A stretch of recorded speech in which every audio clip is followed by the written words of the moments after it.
Kumusta po ba ang barangay ninyo nung panahong matindi ang kampanya laban po sa illegal na droga? Opo, kayo po ang magsabi. Kasi, kampo yan ang totoo pong sukatan, ho, ng, kung umayos ba ang ating mga pamayanan, umayos ba? Kayo mismo, kayo pong mga mamamayan.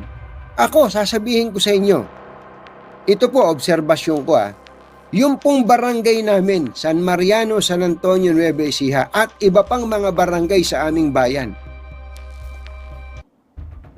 tumino. Opo, sasabihin ko ng diretso to. Opo, didiretsuin ko at kaya nga kayo tinatanong ko.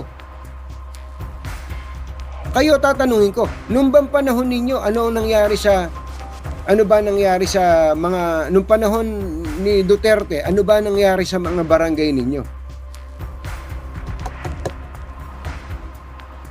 Hindi po ba?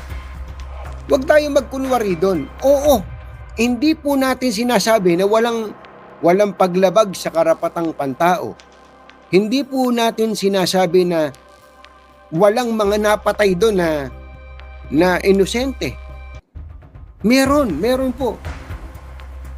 po. Marami po. Hindi ba may mga documented naman yan? Sinasabi natin. Pero ang tanong, ano nangyari sa barangay natin? Hindi po ba, mga kababayan? Ako, sinabi ko nga sa inyo, yung barangay nga po mismo namin Yung barangay namin, ulitin ko, barangay San Mariano, San Antonio, Nueva Ecija, tumino. Ultimo yung mga nakawan ng bibi nawala